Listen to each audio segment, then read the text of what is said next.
அருட்பெருஞ்சோதி அருட்பெருஞ்சோதி தனிப்பெரும் கருணை அருட்பெருஞ்சோதி. எல்லா உயிர்களும் இன்புற்று வாழ்க, வள்ளல் மலரடி வாழ்க வாழ்க, கொல்லா விரதம் குவளை எல்லாம் ஓங்குக, நல்லோர் நினைத்த நலம் பெறுக, நன்று நினைத்த எல்லோரும் வாழ்க இசைந்து. உலக மக்களே, அறிவார்ந்த அன்பர்களே, ஆண்மநேய ஒருமைப்பாடுடைய அன்பர்களே, அருட்பெருஞ்சோதி ஆண்டவருடைய திருவிளையாடலை பார்த்து கொண்டிருக்கிறோம். அருட்பெருஞ்சோதி ஆண்டவருடைய திருவிளையாடல் 1823 தொடங்குகிறது. திருவிளையாடல் என்பது இந்த பிரபஞ்சம் தோன்றிய காலத்திலிருந்தே கிரேதயுகம், திரேதயுகம், துவாரயுகம், கலியுகம் 4 யுகங்களிலுமே சமயங்களும் மதங்களும் மார்க்கங்களும் தோன்றி அதை உருவாக்கிய தலைவர்கள் அவர்கள் விருப்பத்துக்கு ஏற்றபடி, கருத்துக்கு ஏற்றபடி ஆலயங்களை அமைத்து, ஆலயங்களுக்கு ஏற்றபடி வழிபாட்டு முறைகளை அமைத்து உலக மக்களை வழிபட செய்து விட்டார்கள். உலக மக்களை வழிபட்டு கொண்டிருக்கிறார்கள். இந்த நிலை மாற வேண்டும். சமயங்களும் மதங்களும் மார்க்கங்களுடைய ஆயுள் காலம் முடிந்துவிட்டது. 4 யுகங்களுடைய ஆயுள் காலம் முடிந்துவிட்டது. இந்த 4 யுகங்களிலும் படைத்தல், காத்தல், அழித்தல், மறைத்தல், அருளல் என்ற 5 தொழில்களை செய்து கொண்டிருந்த திருமால், பிரம்மன், மகேஸ்வரன், சதாசிவம், இவங்களுடைய ருத்திரன், மகேஸ்வரன், சதாசிவம் இவர்களுடைய பதவி காலம் முடிந்துவிட்டது. இறுதியாக சதாசிவம் 5 தொழில்களையும் பார்த்து கொண்டிருக்கிறார். அவருடைய ஆயுள் காலம் முடிவதற்கு, ஆயுள் காலம் என்பது அவருடைய அருளாட்சி காலம் முடிவதற்கு 51 ஆண்டுகள் பாக்கி இருக்கின்றன. அந்த 51 ஆண்டுகளுக்கு பிறகு இந்த பிரபஞ்சத்தை இயக்குவதற்கு ஒரு ஆள் வேண்டும். அதற்காக அவர் அருட்பெருஞ்சாண்டவர் அவருடைய அருளால் ஒரு மகனை உருவாக்கி அவருக்கு செல்வப்பிள்ளை என்று பெயரிட்டு வளர்த்து கொண்டிருக்கிறார். காலங்கள் நெருங்கி கொண்டிருக்கிறது. தன் மகனை இந்த மண்ணுலகிற்கே ஒரு தாயின் வழியாக வருவிக்க செய்ய வேண்டும். சமயங்களும் மதங்களும் மார்க்கங்களும் முடிகின்ற காலகட்டங்களில் உலக மக்களுக்கு ஒரு மார்க்கம் தேவை. அதனால் சுத்த சன்மார்க்கம் என்ற ஒரு மார்க்கத்தை நிறுவி அதை தன் மகன் கையில் ஒப்படைத்து இந்த உலக மக்களுக்கு தெரியப்படுத்த வேண்டும் என்பதற்காகத்தான் தன்னுடைய மகனை ஒரு தாயின் வழியாக இந்த மண்ணுலக்கு வருவிக்க செய்தார்கள். அந்த மகன்தான் இன்று போற்றக்கூடிய வள்ளல் பெருமானவர்கள், இறைவனுடைய செல்வப்பிள்ளை.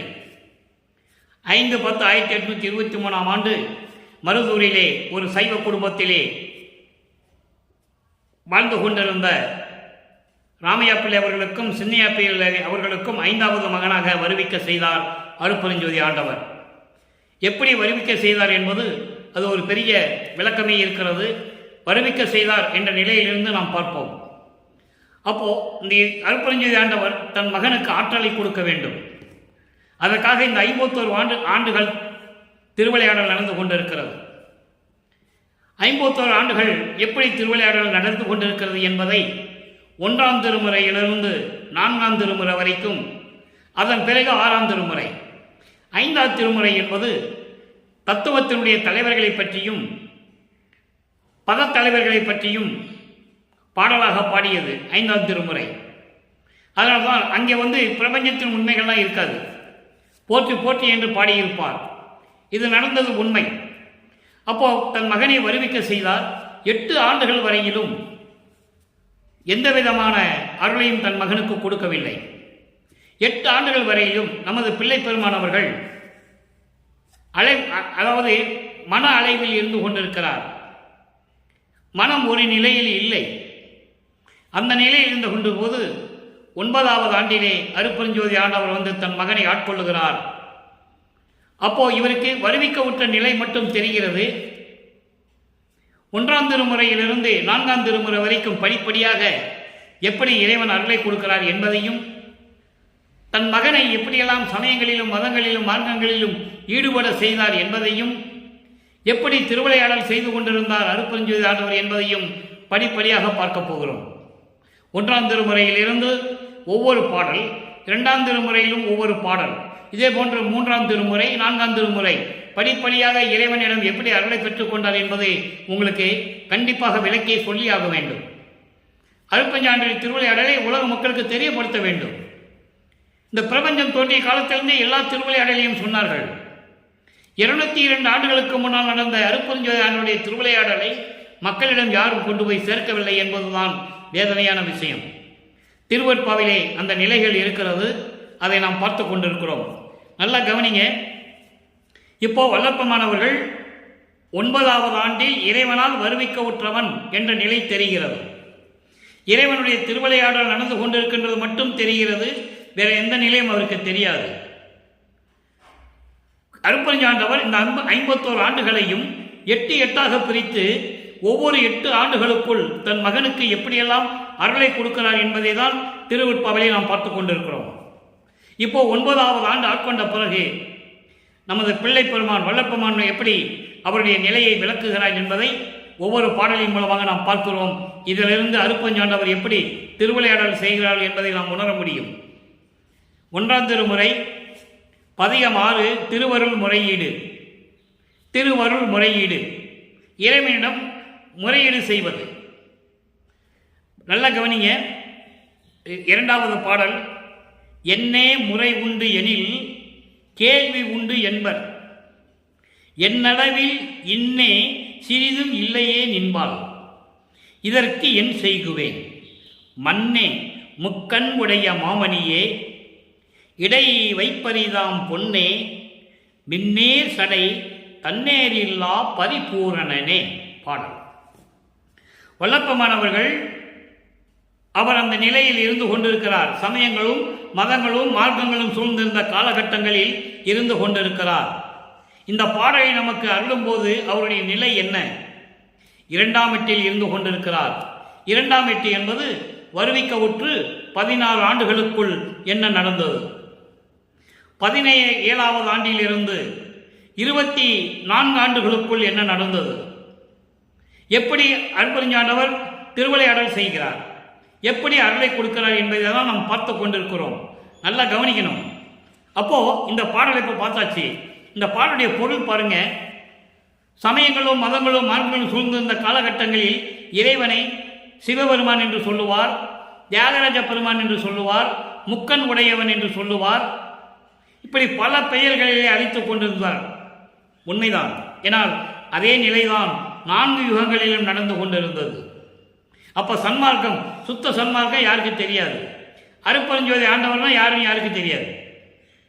இந்த நிலையில் இருக்கும்போது வல்லப்பெருமான் இந்த பாடலை நமக்கு அருளி இருக்கிறார்கள். இப்போ அவருடைய காலகட்டங்களில் இந்த பாடலை நமக்கு அருளும்போது நமது பிள்ளை பெருமான் அவர்களுக்கு 11வது ஆண்டு இருக்கலாம். 11வது ஆண்டு. ஏனென்றால் 12வது ஆண்டு வரும்போது வேற பாடல் விளக்கம் இருக்கிறது. அப்போ இந்த 11வது ஆண்டுகளுக்குள் என்ன நடந்தது அதை தான் இந்த பாடலில் சொல்றாரு. இந்த பாடலுடைய விளக்கம் பாருங்க. எந்த செயல் செய்தாலும் அதுக்கு காரணம் இருக்கும். கேள்வி இருந்தால் பதில் இருக்கும், பதில் இருந்தால் அதுக்கான கேள்விகள் இருக்கும். அப்படிப்பட்ட நிலையில் இருக்கும்போது நான் உன்னிடம் வேண்டும் போது எந்த விதமான ஒரு பதிலும் இல்லை உன்னிடம் இருந்து. அதற்கு தகுந்த நீதி வேண்டும் அல்லவா? ஆனால் என்னை பொறுத்த மட்டில் இப்பொழுது சிறிதளவு கூட உன்னிடம் இருந்து எந்த விதமான ஆதரவும் எனக்கு இல்லை. நான் உன்னிடம் முறையீடு செய்கிறேன், பதிலும் இல்லை. ஏன் முறையீடு செய்கிறாய் என்ற கேள்வியும் இல்லை. இது நீதியும் இல்லை. என் அளவில் நான் இந்த நிலையில் இருந்து கொண்டிருக்கிறேன். என்னை ஆட்கொண்டாயை தவிர வேற எந்த நிலையும் எனக்கு நீ கொடுக்கவில்லை. இதற்கு நான் என்ன செய்ய முடியும்? நான் என்ன செய்வேன்? ஐயோ மன்னவனே, முக்கண் உடைய இறைவனே, நெற்றிக்கண் உடைய இறைவனே, மாமணியே, மிகவும் உப்பட்ட நிலையில் இருக்கின்ற தங்க புயலே. தங்கம் புதையல் என்று சொல்லுகிறார். ஏன் சொல்றாருன்னா அருள் வல்லமை கொண்ட இறைவன் என்று சொல்லுகிறார். அருள் செல்வம் கொண்ட இறைவன் என்று சொல்லுகிறார். அதான் பொன்னே என்று சொல்லுகிறார். இடை வைப்பரிதாம் பொன்னே.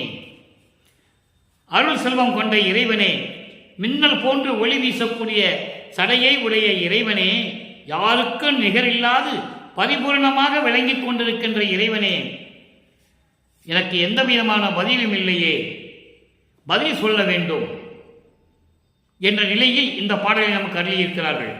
இப்ப பாருங்க, இந்த நிலை மாறுகிறது. அப்ப 2ஆம் திருமுறைக்கு வருகிறோம். 2ஆம் திருமுறைக்கு வரும்போது புண்ணிய விளக்கம் என்பது அந்த காலகட்டங்களில் தன் உள்ளத்திடம் எப்படி இறைவனை பற்றி சொல்லுகிறார். அதாவது குறியீடுகள், திருநீர் அணிந்தால் எப்படி மனம் சாந்தமடையும் என்பதை அந்த காலகட்டத்தில் சமயங்களும் மதங்களும் மார்க்கம் சூழ்ந்த காலகட்டங்களில் இந்த பதியத்திலே விளக்கி கூறுகிறார். நல்ல கவனிங்க.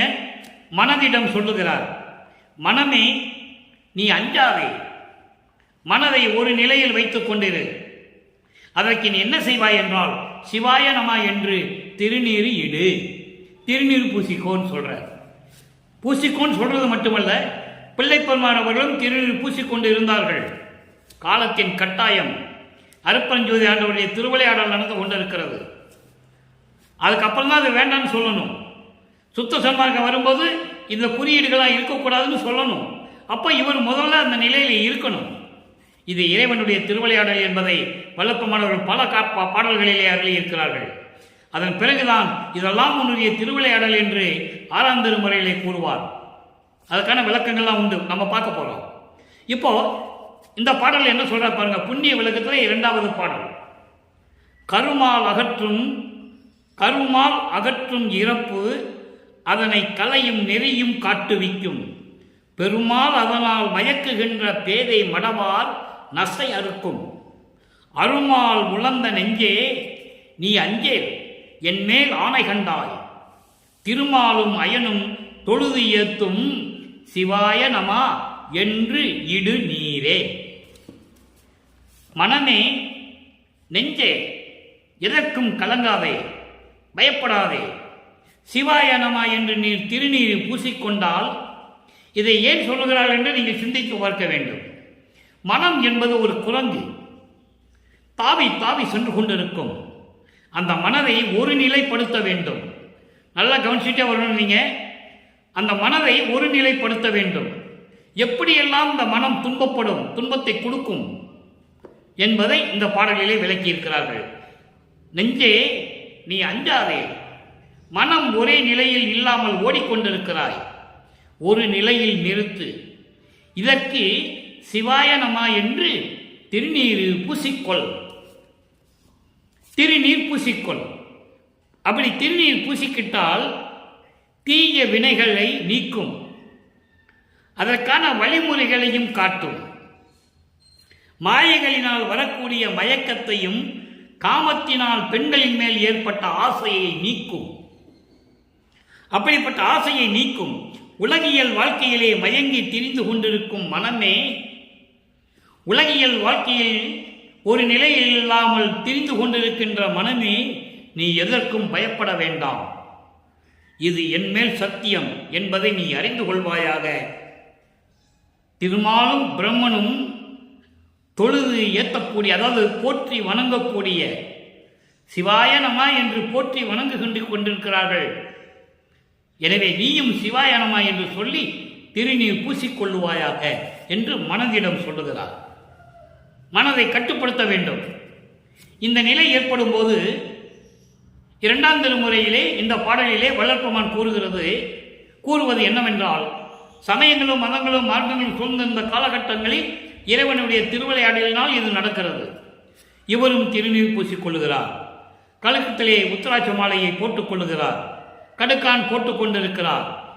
அந்த நிலையில் இருக்கும்போது இதுதான் இறைவன் என்ற நிலையில் அவர் இந்த பாடலை நமக்கு அருளியிருக்கிறார்கள். இந்த பாடலை அருளும் போது வல்லப்பெருமான் அவர்களுக்கு அந்த 2ஆம் வீட்டில் இருந்து கொண்டிருக்கிறார்கள் என்பதை நீங்கள் புரிந்து கொள்ள வேண்டும். வருவிக்க உற்று 14 ஆண்டுகளுக்குள் இந்த நிலை நடந்து கொண்டிருக்கிறது.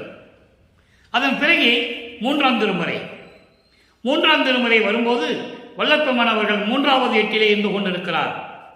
இதெல்லாம் விளக்கம் ஒவ்வொரு பாடலாக சொல்ல வேண்டும் என்றால் சொல்லிக்கொண்டே போகலாம். நான் ஒவ்வொரு பதிகத்திலிருந்தும் ஒவ்வொரு திருமுறையிலிருந்தும் ஒவ்வொரு பாடலாக உங்களுக்கு சொல்லிக் கொண்டிருக்கிறேன். 3ஆம் திருமுறை ஏற்கனவே எல்லா பாடல்களுக்கும் விளக்கம் நான் கொடுத்தாகிவிட்டது. இருந்தாலும் அந்தந்த பாடலுக்கு ஏற்றபடி நான் இந்த விளக்கத்தை சொல்ல கடமைப்பட்டிருக்கிறேன். 3ஆம் திருமுறை வரும்போது வல்லப்பெருமான் அவர்களுடைய நிலை மாறுகிறது. அப்போ 24 ஆண்டுகளுக்குள் வருவிக்க உற்று 24 ஆண்டுகளுக்குள் அவர் இருந்து கொண்டிருக்கிறார். அப்போ திருவொற்றியூருக்கு சென்று கொண்டிருக்கிறார். 1ஆம் திருமுறை நிலை ஏற்படும் போது வல்லப்பெருமான் அவர்களுக்கு திருவொற்றியூர் செல்லவில்லை. 2ஆம் திருமுறையிலே இடைப்பட்ட காலத்தில் செல்லுகிறார். அதுவரைக்கும் அந்த நிலையில் இருந்து கொண்டிருக்கிறார். மூன்றாம் திருமுறை முழுவதுமாக திருவொற்றியூரில் இருக்கின்ற தியாகராஜ பெருமானை பற்றி பாடிக்கொண்டிருப்பார். எப்படி தியாகராஜ பெருமான் பவனி வருகிறார், திருவிழா வீதி வரும்போது இவரை பார்த்தவுடனே தெருவழியாக ஓடுகிறார், நாரையும் கிளிகளையும் தூது அனுப்புகிறார், தன்னுடைய மனக்குமுறலை மன துன்பத்தை எப்படியெல்லாம் ஒரு புறத்தி பெண்ணிடம் போய் உரி கேட்கிறார். இறைவன் இவருக்கு அருள் காட்சி கொடுத்து விட்டு எப்படி மறைந்து விடுகிறார், எந்த விதமான அருளையும் பெற முடியவில்லை என்பதை ஒவ்வொரு பாடலிலும் நமக்கு தெளிவாக அருளியிருக்கிறார்கள். அந்த காலகட்டங்களில் அருப்பஞ்சானுடைய திருவிளையாடல் அப்படிதான் நடந்து கொண்டிருக்கிறது. தன் மகனுக்கு மறைப்பு நிலையை கொடுத்து சமயங்களிலும் மதங்களிலும் மார்க்கங்களில் ஈடுபட செய்து வேடிக்கை காட்டிக் கொண்டிருக்க திருவிளையாடல் செய்து கொண்டிருக்கிறார். அப்போ பவனி வரும்போது நான் பார்த்தேன், கண் இமைக்காமல் பார்த்து கொண்டிருந்தேன், என்னை நான் மறந்து நின்று கொண்டிருந்தேன் என்று கூட சொல்லுவார். இதெல்லாம் மூன்றாம் திருமுறையிலே நடந்து கொண்டிருக்கிறது. அடுத்து நான்காம் திருமுறை. நான்காம் திருமுறையிலே ஏற்கனவே அன்பு மாலையும் அருட்பிரகாச மாலையும் விளக்கம் தெரிவித்து விட்டாயிற்று. தேவைப்படும் போது பின்னாளில் சொல்லலாம். பிரசாத மாலை. ஏன் இந்த பிரசாத மாலையை நாம் எடுத்துக்கொள்கிறோம் என்றால், இரண்டாம் திருமுறையிலே புண்ணிய விளக்கத்திலே சிவாய நம என்று திருநீர் இடு என்று சொல்லுவார். திருநீர் என்று இடு என்று சொல்லுவார். அந்த திருநீரை எப்படி இறைவன் வேண்டாம் என்று சொன்னார் மகனிடம், திருநீர் வேண்டாம் என்று சொல்லிவிட்டு எப்படியெல்லாம் அருளை கொடுத்தார் என்பதை பார்க்க போகிறோம். இது நான்காம் திருமுறையில் நடந்து கொண்டிருக்கிறது. 4×32 25வது ஆண்டிலிருந்து 32 ஆண்டுகள் வரைக்கும் நான்காம் திருமுறையிலே என்னென்ன அருப்பஞ்சாண்டுடைய திருவிளையாடல் எப்படியெல்லாம் நடந்து கொண்டிருந்தது என்பதை பார்க்க போகிறோம். நல்ல கவனிங்க. இப்பவும் சுத்த சன்மார்க்கத்தை அவர் பெறவில்லை. நான்காம் திருமுறையிலே எப்படியெல்லாம் அருளை பெற்றுக் கொண்டார். முதலிலே ஏமசித்தி, சாக கல்வி, தத்துவங்களை எப்படி நிகரம் பண்றது, ஐம்பூதங்களை எப்படி கடப்பது, இப்படியெல்லாம் இந்த பிரசாத மாலையிலே வல்லப்பெருமாள் இறைவனிடம் வாங்கியதை நமக்கு அருளி இருக்கிறார்கள். அதை பார்த்து கொண்டிருக்கிறோம். இப்போ இரண்டாவது பாடல் பதிகம் 3 நான்காம் திருமுறை பிரசாத மாலை இரண்டாவது பாடல். இங்க பாருங்க, நல்லா கவனிச்சுக்கிட்டே வரணும். அப்பதான் இறைவனுடைய திருவிளையாடல் உங்களுக்கு புரியும். பொதுவாக பொதுப்படையாக பேசக்கூடாது வளர்ப்பவனை பற்றி. நல்லா கவனிங்க. என் வடிவம் தலைப்ப ஒரு பொன் வடிவம் தரித்து. நேற்று பார்த்ததுல பிரவண தேகம் திருநீர் அணிந்த உடம்போடு வருவார் இறைவன். ஏனென்றால் தன் மகனுக்கு பிரவண தேகத்தை கொடுக்க வேண்டும். பிரவண தேகம் திருநூறு மனம் வீசும். அதனால அந்த தேகத்தோடு வருவார். இன்னைக்கு எப்படி வர்றார் பாருங்க. என் வடிவம் தலைப்ப ஒரு பொன் வடிவம் தரித்து. பொன் வடிவம் என்பது சுத்த தேகம்.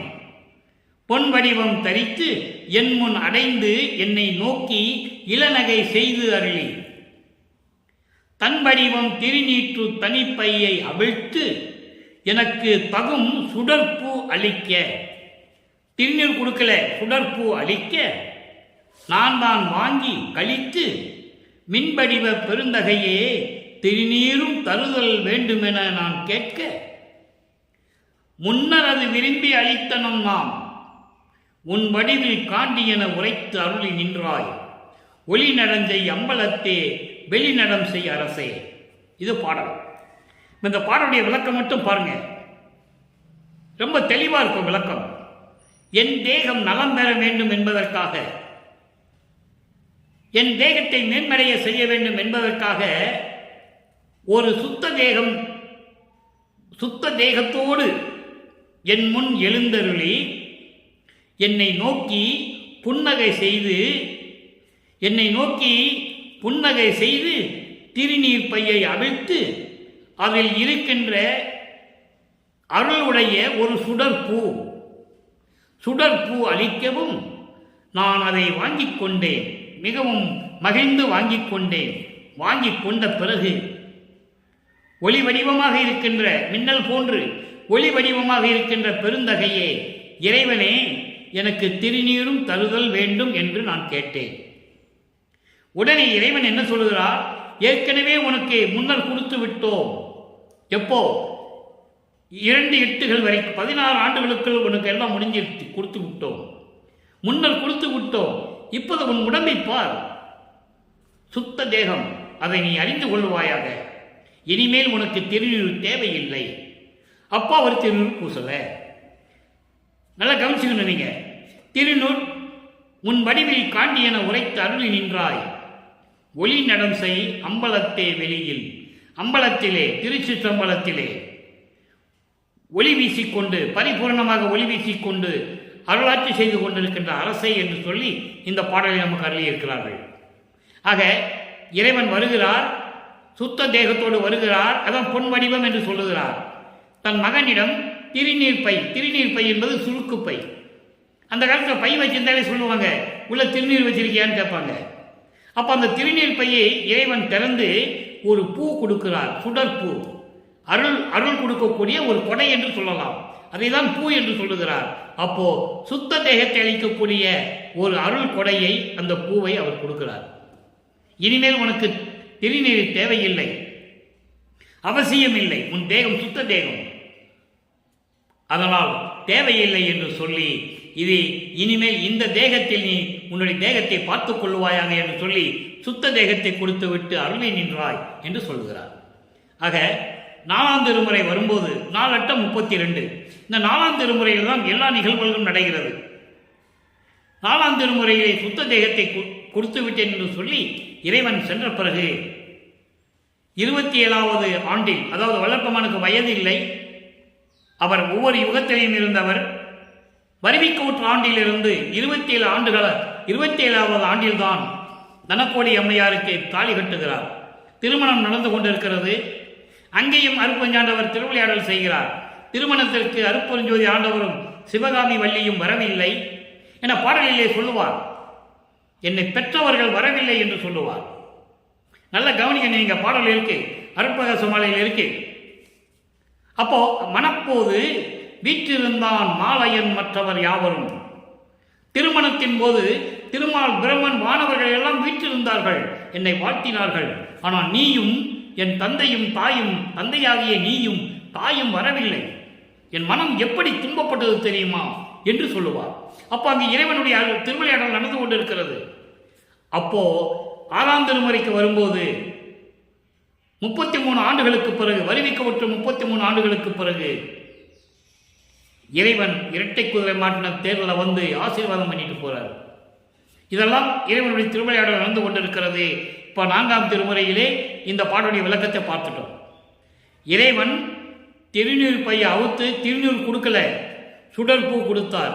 எப்படி தேகத்தில் வந்து கொடுத்தார்? பொன் வடிவ தேகத்திலே வந்து கொடுத்தார், சுத்த தேகத்தில் வந்து கொடுத்தார். அப்ப இவர் திருநீர் கேட்கிறார், எனக்கு கொடுங்கன்னு கேட்கிறார். இதையெல்லாம் முன்னர் அளித்தனோம், முன்னர் அது விரும்பி அளித்தோம். முன்னால் இது உனக்கு தேவைப்பட்டது, நான் விரும்பி நாங்கள் கொடுத்தேன். இப்போது உனக்கு தேவையில்லை, உன் தேகம் சுத்த தேகம், அதுக்காக தான் இந்த அருள்மன பூ கொடுத்தேன் என்று சொல்லி இந்த பாடலை அறிவிக்கிறார்கள். அப்போ 4ஆம் திருமுறை வரும்போது திருநூல் வேண்டாம் என்று, திருநீர் வேண்டாம் என்று இறைவன் சொல்லிவிட்டார். அதன் பிறகு அவர் திருநீர் பூசவில்லை. திருமணத்தோடு சரி, தனக்கோடி அம்மையாருக்கு அதான் 4ஆம் திருமுறை. 4ஆம் திருமுறை வந்து 4:32 அந்த திருமணத்தோடு சரி. அதன் பிறகு அவர் திருநீரை தொடவில்லை. வெள்ளாடை உடுத்தி முக்காடு போட்டு வெளியேறிவிட்டார் சென்னையை விட்டு. எங்க வந்தார்? நேரா. அப்போ அவர் ஏமசித்தியை பெற்றுவிட்டார். அதனுடைய விளக்கத்தை நாளைக்கு பார்க்க போறோம். ஏமசித்தி தான் முதலை பெறுகிறார். ஏமசித்தி, ஏமசித்தி என்பது இதிலே எல்லாமே அடங்கும். ஏமசித்திலே முத்தேகம் அடங்கும், பொன், அதாவது பொன்னாக்கிற வித்தை. நினைச்சா ஒரு பொண்ணை செய்ய முடியும் இவரால். அதோடு மட்டுமல்ல, ஒரு இடத்திலிருந்து இன்னொரு இடத்திற்கு நடந்து செல்ல வேண்டிய அவசியம் இல்லை. நினைத்தால் நினைத்த இடத்தில் இருப்பார். அதுவும் ஏமசித்தியை சேர்ந்தது. ஒரே உருவத்தோடு பல இடங்களில் இருப்பார். அதுவும் ஏமசித்தியை சேர்ந்தது. ஆக முதலிலே ஏமசித்தி தான் தன் மகனுக்கு அருட்பெருஞ்சோதி ஆண்டவர் வழங்குகிறார். அதெல்லாம் சொல்றாரு 4ஆம் திருமுறையிலே. சுத்த தேகம் சொல்றார், பொன் வடிவம் தரித்து. ஆக நேற்று புரண தேகத்தை வாங்கிட்டாரு, இன்னைக்கு சுத்த தேகத்தை வாங்கிட்டாரு, திருநீர் தொடர்றதை விட்டுட்டார். அதுக்கப்புறம் பாருங்க, இப்போ 6ஆம் திருமுறைக்கு வரோம். 5ஆம் திருமுறை வந்து பதத்தலைவர்களையும் தத்துவத்துடைய தலைவர்களை பற்றி பாடியது. உதாரணமாக முருகன், பிள்ளையார் இவங்கெல்லாம் தத்துவத்தினுடைய தலைவர்கள் என்பதை வல்லற்பமன் தெளிவாக கூறியிருக்கிறார்கள் திருவெற்பாவிலே. யாரும் மறுக்க முடியாது. உரைநடை பகுதி படித்தாலே உங்களுக்கு தெரியும். நீங்கள் 1ஆம் திருமுறையிலேருந்து 4ஆம் திருமுறை வரைக்கும் திருச்சிற்றம்பலம்னு எழுதுவார். 6ஆம் திருமுறையும் திருச்சிற்றம்பலம் தான் எழுதுவார். 5ஆம் திருமுறையை எழுத மாட்டார். அங்கே சிவஞான தேசிய சிவ அடியன் அடிமை என்று சொல்லுவார். சிவஞான தேசிகன் என்று தான் எழுதுவார், தொடங்குவார். நல்லா நீங்கள் புரிஞ்சுக்கணும். அந்த நிலை இருக்கும்போது 5ஆம் திருமுறை அது ஒரு திருவிளையாடலே அல்ல என்பதை நம்ம எடுத்துக்கொள்ளவில்லை. அடுத்து 6ஆம் திருமுறைக்கு வரோம். 6ஆம் திருமுறையில் பாருங்கள், பதிவிலக்கம். 2ஆம் திருமுறையில் புண்ணிய விளக்கம். இன்று நான் பார்த்த புண்ணிய விளக்கத்தில் 2வது பாடலில் சிவாய நம என்று நீரீடு யார்கிட்ட சொல்லுவார்? உள்ளத்திடம் சொல்லுவார். சிவாயமன் என்று நீரிட்டால் தீவினைகள் வராது, பெண்கள் மேல் காம ஆசைகள் வராது, அதெல்லாம் சொல்லுவார். உண்மைதான். அந்த நிலையில் அப்போது அவர் இருந்து கொண்டிருந்தார். அருட்பெருஞ்சோதி ஆண்டவருடைய திருவிளையாடல் நடந்து கொண்டிருக்கிறது. தன் மகனை அங்கு இருக்க செய்கிறார். அதை பின்னாலே சொல்லுவார் பாடலிலே. அதை நாம் இறுதியாக பார்ப்போம். ஏனென்றால் ஒரு நாளிலோ 1 மணி நேரத்தில் சொல்கிற விஷயம் அது இல்லை. 4 வருஷம் சொல்லணும். அருட்பெருஞ்சோதி ஆண்டவருடைய திருவிளையாடலை 4 வருடங்களாக ஒவ்வொரு பாடலின் மூலமாக உலக மக்களுக்கு தெரிவிக்க வேண்டும். இறுதியாக தான் அது வரும், அந்த விளக்கமெல்லாம். அப்போது இப்போ என்ன நடந்து கொண்டு இருக்கிறது? திருநீர் பூசிக்கொண்டிருந்தவர், இறைவனிடம் திருநீர் வாங்கி பூசிக்கொண்டிருந்தவர் இறைவனன் தேவையில்லைன்னு சொல்லிட்டார். மகனுக்கு இனிமேல் இது உனக்கு தேவையில்லை. இப்போ 6ஆம் திருமுறைக்கு வரும். இங்கே பதிவிலக்கம். அங்கே விளக்கத்தை பார்த்தோம். புண்ணிய விளக்கம். புண்ணிய விளக்கம் என்பது திருநீர் அணிந்து கொண்டால் எப்படியெல்லாம் இருக்கும். ஏன்னா 4 யுகங்களில் அப்படிதான் சொல்லிட்டு இருந்தாங்க. நல்லா புரிஞ்சுக்கணும். நீங்கள் 4 யுகங்களிலுமே சிவாலயம் என்று நீரிடு. இது சைவ சமயத்தை சேர்ந்தது. ஒவ்வொரு சமயத்திலும் ஒவ்வொரு குறியீடுகள் இருக்கும். வைஷ்ணவ சமயத்தில் நாமம் போடுவாங்க. அந்த நாமத்திலும் பல விதங்கள் இருக்கிறது. ஒற்றை நாமம், கொண்டி நாமம், பாத நாமம், இப்படி வேறுபாடுகள் உண்டு. அதே போல சைவ சமயத்திலையும் சரி, திருநீர் பூசுவது 3 கோடா பூசுறவங்க இருக்கிறாங்க, பட்டை போட்டு பூசி குங்குமம் வைக்கிறவங்க இருக்கிறாங்க. இதிலையும் வேறுபாடுகள் உண்டு. இதெல்லாம் இருக்கக்கூடாது என்பதற்காகத்தான் ஒரே கடவுள், ஒரே இறைவன், ஒரே மார்க்கம், சுத்த சன்மார்க்கம். ஏனென்றால் பிரபஞ்சம் தோன்றிய காலத்திலிருந்தே பல மார்க்கங்கள் உருவாகிவிட்டன. கிரேத யுகத்திலே கலக மார்க்கம், திரேத யுகத்திலே திராவக மார்க்கம், துவார யுகத்திலே நவநீத மார்க்கம், கலியுகத்திலே பஸ்ம மார்க்கம், அதன் பிறகு தாச மார்க்கம், சத்புத்திர மார்க்கம், சக மார்க்கம், சமய மார்க்கம், இப்படியெல்லாம் மார்க்கங்கள் தோன்றி அவங்கள் கருத்துக்கேற்றபடி இறைவனை அவங்க கருத்துக்கேற்றபடி அவங்க மனதில் தோன்றியவர்களை இறைவனாக்கி உருவங்களாக்கி அதற்கேற்றபடி ஆலயங்களை அமைத்து அதற்கேற்றபடி வழிமொழிகளை அமைத்து மக்களை வழிபட செய்து விட்டார்கள் என்பதை நமது இறைவன் வல்லற்பமன் அவர்கள் தெளிவாக அருளியிருக்கிறார்கள். இந்த நிலைகளெல்லாம் மாற வேண்டும் என்பதற்காகத்தான் அருட்பெருஞ்சோதி ஆண்டவருடைய திருவிளையாடல் நடந்து கொண்டிருக்கிறது. தனது மகனை ஒரு தாயின் வழியாக வருவிக்க செய்தார். ஆன்ற சன்மார்க்கம் அணிவர என்னைத்தான் இன்று இனிய அமுதளித்த நற்றாயை என்று சொல்லுவார் அகவலிலே. அதோடு மட்டுமல்ல, 6ஆம் திருமுறையிலே பாடலிலே சொல்லுவார், அகத்தை கருத்து புறத்தை வெளுத்திருந்த உலக அனைவரையும் சகத்தை திருத்தி. இத்தனை மார்க்கங்களும் இத்தனை சமயங்களும் இதெல்லாம் தேவையில்லை, மக்களுக்கு தேவையில்லை. எல்லாவற்றையும் ஒன்றாக, எல்லா உலக மக்களையும் ஒன்றாக சேர்த்து சகத்தை திருத்தி சன்மார்க்கத்தை அடைவித்திட, சுத்த சன்மார்க்கத்தை சேர்க்கணும். அதற்காக இகத்தை பரத்தை பெற்று அவர்களும் இந்த உலகத்திலே மண்ணுலகத்திலே எல்லா செல்வங்களையும் பெற்று மகிழ்ந்திடுவதற்கென்றே என்னை உகத்தே இறைவன் வருவிக்க உற்றேன், அருளை பெற்றேனே. இதுலேயும் பாருங்க, அங்க ஒரு பிரபஞ்சத்து உண்மையை சொல்றாரு.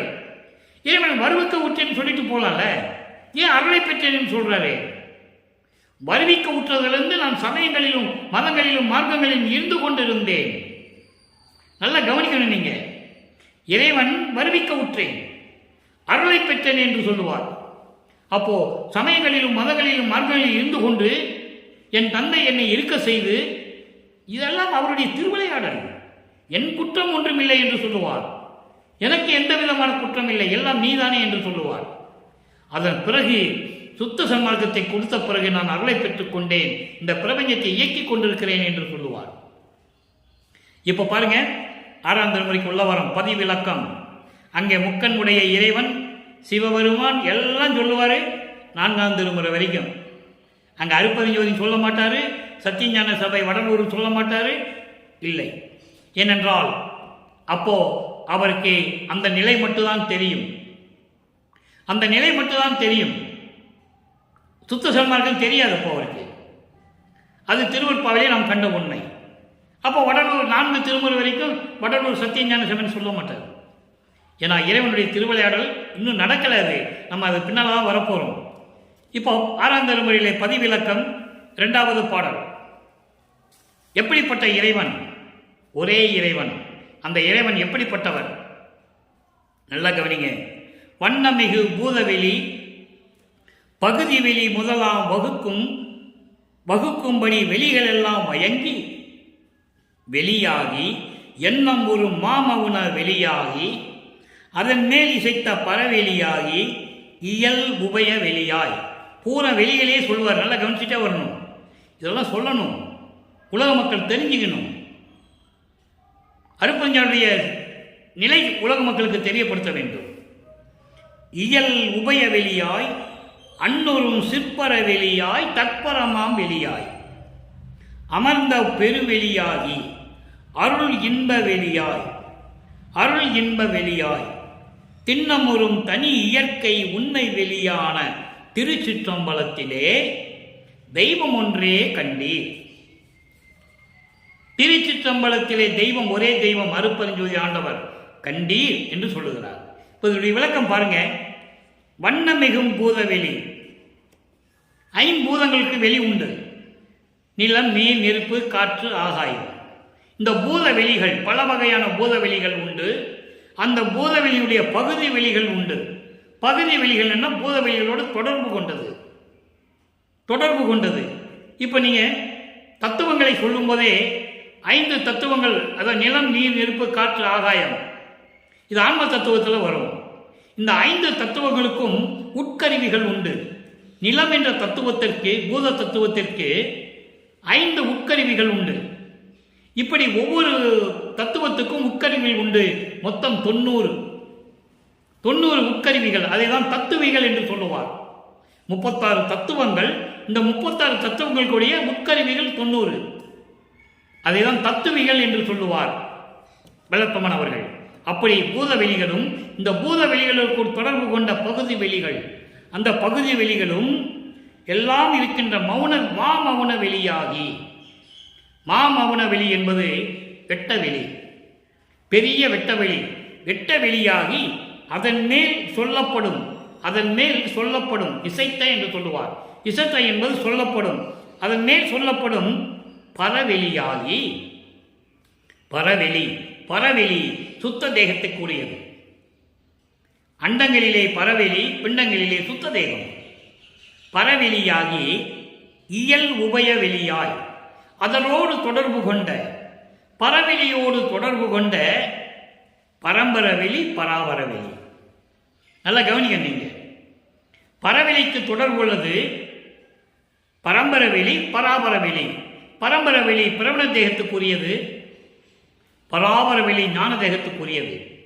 அப்படி இயல்பு வெளியாகவும் அன்னொரும் சிற்பர வெளியாய் மெஞ்ஞானம் பொருந்திய வெளியாகவும் தற்பரமா வெளியாய் சுயமாக தோன்றிய வெளியாகவும், சுயமாக தோன்றிய இறைவன் அருப்பெருஞ்சோதி சுயமாக தோன்றிய வெளியாகவும் இது மேலெல்லாம் கடந்து அமர்ந்த பெருவெளியாகி. நீங்க அகவல் படிச்சீங்கன்னா உங்களுக்கு புரியும்.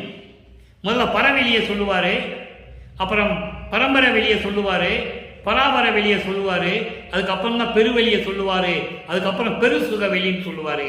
அந்த பெருவெளி சுகையை தான் இங்கே சொல்றாரு, அருள் இன்ப வெளி. நல்லா புரிஞ்சுக்கணும் நீங்க, ஒவ்வொன்றுக்கும் தொடர்பு உண்டு. பெருவெளிக்கு அப்புறம் பெரு சுகவெளி என்று சொல்லுவார், எங்கே அகவல்ல சொல்லுவார். அதை தான் இங்கே சொல்றாரு, அருள் இன்ப வெளி. அருள் இன்ப வெளி என்பது பேரின்பமான வெளி, இறைவனுடைய பேரின்பமான வெளி. அதான் பெரும் சுகவெளி என்று சொல்லுவார் அகவலில்.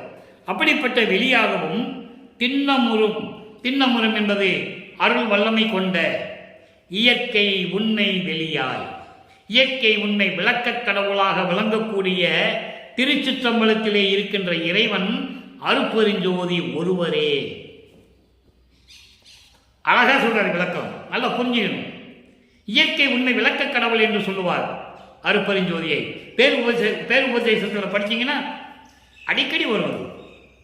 இயற்கை உண்மை விளக்கக் கடவுளாக இத்தனை வெளிகளையும் கடந்து அதாவது பரவெளியை கடந்து பராபர வெளி பரம்பரை வெளிகள் எல்லாம் கடந்து பெருவெளியை கடந்து பெருசுக வெளியை கடந்து இதெல்லாம் கடந்து அருள் வல்லமை கொண்ட இயற்கை உண்மை விளக்க கடவுளாகிய அருட்பெருஞ்சோதி ஆண்டவர் திருச்சிற்றம்பலத்திலே இருக்கின்ற ஒரே கடவுள். கண்டீர் விளக்கம் சொல்லியாச்சு.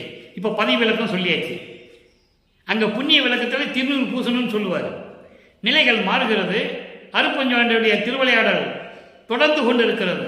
அப்போ தன் மகனுக்கு சுத்த சன்மார்க்கத்தை கொடுத்து பதிவிளக்கத்தை சொல்லுகிறார். பதிவிளக்கத்தை சொல்லுகிறார். இப்போ பதிவிளக்கம் சொல்லியாச்சு.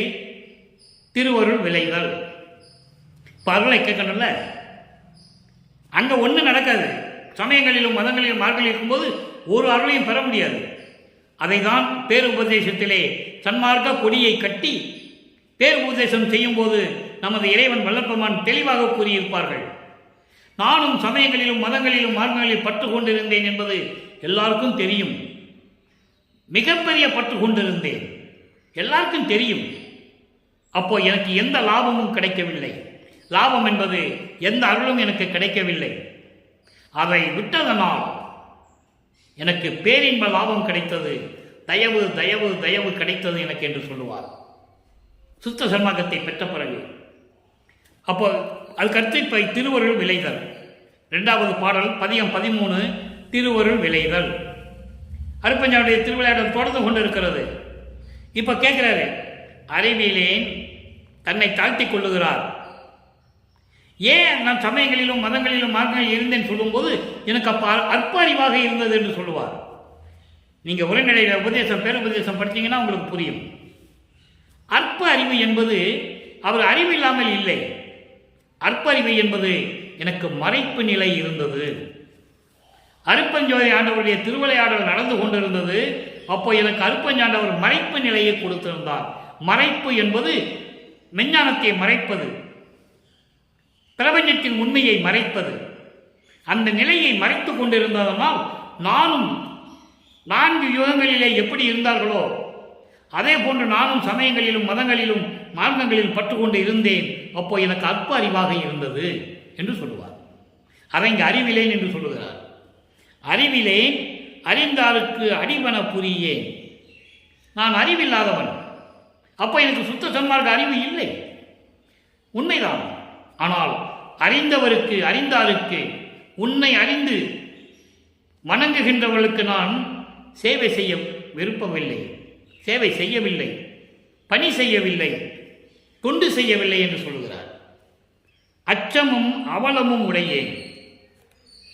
அச்சம் பயம், அவலம் என்றால் துன்பங்கள், துயரங்கள், பழி சொற்கள் எல்லாமே நான் ஏற்றுக்கிட்டேன்.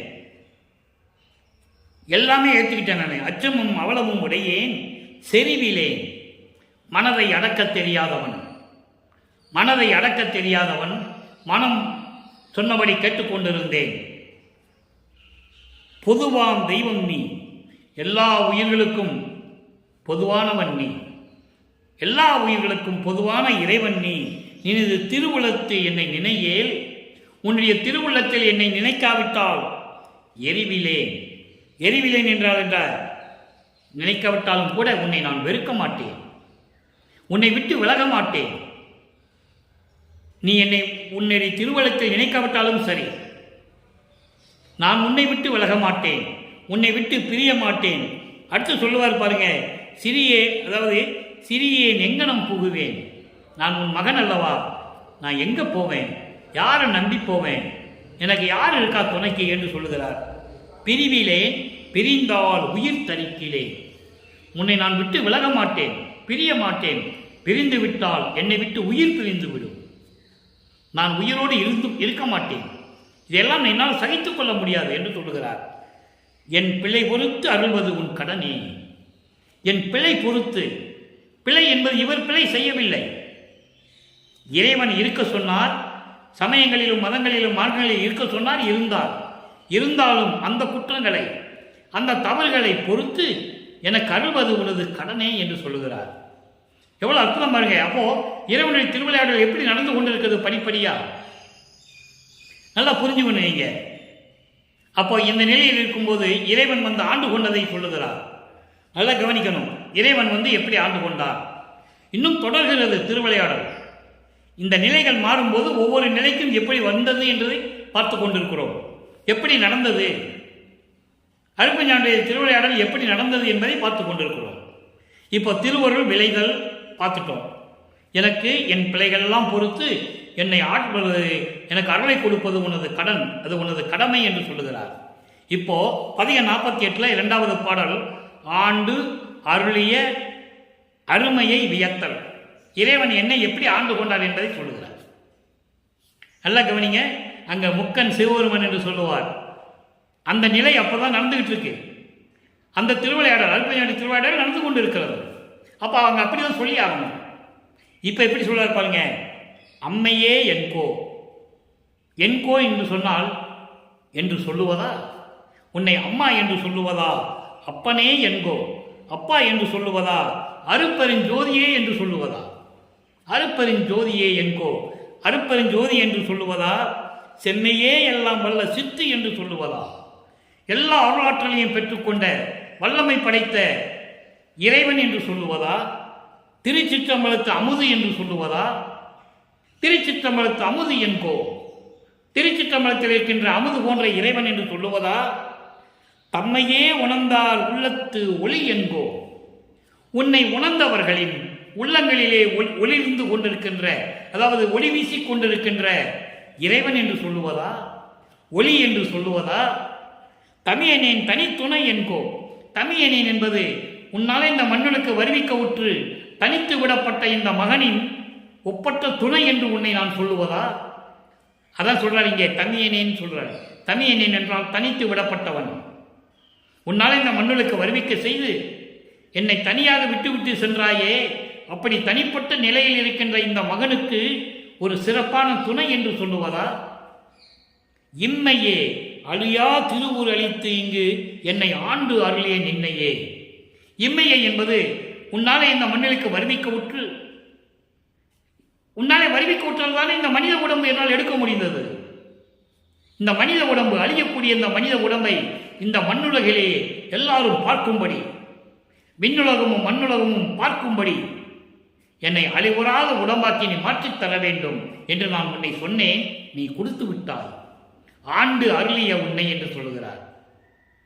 அப்போ மகனுடைய அருளை, மகனுடைய விண்ணப்பத்தை கேட்டு தன் மகனுடைய இந்த உடலை இந்த மண்ணுலகிலே, ஏனென்றால் அவர்தானே வருவிக்க செய்தார், அவருடைய திருவிளையாடல் தானே இது நடந்தது. அப்போ இவரே அதுக்கு முடிவு செய்கிறார் அருட்பெருஞ்சோதி ஆண்டவர். மகனுடைய அந்த உடம்பை அழிவுறாத உடம்பாக்கி ஆட்கொண்டார் என்று சொல்கிறார். இம்மையே அழியா திருவுரு அளித்து இங்கு இப்பொழுது என்னை ஆண்டு அருளிய உன்னை நான் எப்படி சொல்லுவது என்று சொல்லி இந்த பாடலையும் கருளியிருக்கிறார்கள். எனவே அன்பர்களே, நேரம் நெருங்கி கொண்டிருக்கிறது. மறுபடியும் அருட்பெருஞ்சாண்டிய திருவிளையாடலை நாளை தொடர்வோம். இதுவரைக்கும் நாம் பார்த்தது 1ஆம் திருமுறையிலிருந்து 6ஆம் திருமுறை வரைக்கும் அந்தந்த காலகட்டங்களில் என்ன நடந்தது. ஏனென்றால் இப்போ வல்லற்பமானவர்கள் சமயங்களிலும் மதங்களிலும் மார்க்கங்களில் இருக்கும்போது திடீர் பூசிக் கொண்டிருந்தால், சமயங்களையும் மார்க்கங்களின் நெறிகளை பின்பற்றி கொண்டிருந்தால் இது உண்மை. அதன் பிறகு அவர் மாறிவிட்டார். சுத்த சன்மார்க்கத்தை கொடுத்த பிறகு தேவையில்லை என்று சொல்லுகிறார். அதையும் நீங்கள் புரிந்து கொள்ள வேண்டும். அந்த நிலையை தான் நாம் பார்த்து கொண்டிருக்கிறோம். சுத்த சன்மார்க்கத்திற்கு சமயங்களிலும் மதங்களிலும் மார்க்கங்களில் கூறப்பட்ட சங்கற்ப விகற்பங்கள் தேவையில்லை. என்னால் சுத்த சன்மார்க்கத்திற்கு முக்கிய தடைகளே அதுதான் என்று சொல்லுகிறார். எல்லாமுடைய அற்புதஞ்சோதி அற்புத கடவுளே, இது தொடங்கி எக்காலத்தும் சுத்த சன்மார்க்கத்தின் முக்கிய தடைகள் சமயங்கள், மதங்கள், மார்க்கங்கள் என்பவற்றின் ஆசார சங்கற்ப விகற்பங்கள், உலகாச்சார விருப்பங்கள், ஆசிரமம், உலகாச்சார விருப்பங்கள், இதெல்லாம் சுத்த சன்மார்க்கத்திற்கு தேவையில்லை. எனவே அன்பர்களே, நீங்களும் சுத்த சன்மார்க்கத்தில் இணைந்து உருவ வழிபாடு இல்லாமல் ஜோதியை வழிபட்டு எந்த விதமான சங்கற்ப விருப்பங்கள் இல்லாமல் எதிலையும் ஈடுபடாமல் சமயங்களிலும் மதங்களிலும் ஈடுபடாமல் அருட்பெருஞ்சோதி ஆண்டவரை வணங்கி அவருடைய அருளையும் செல்வங்களையும் பெற்று இந்த வையகத்திலே வாழ்வாங்க வாழ வேண்டும் என்று அருட்பெருஞ்சோதி ஆண்டவர்கள் இறைவனால் தயவாலையும் கருணையாலையும் வாழ்த்தி இந்த வள்ளலார் புலியன் விடைபெறுகிறேன். மீண்டும் நாளை சந்திப்போம். நன்றி, வணக்கம். மீண்டும் அருட்பெருஞ்சோதி ஆண்டவருடைய திருவிளையாடல் நாளை தொடங்கும். அருட்பெருஞ்சோதி அருட்பெருஞ்சோதி தனிப்பெரும் கருணை அருட்பெருஞ்சோதி.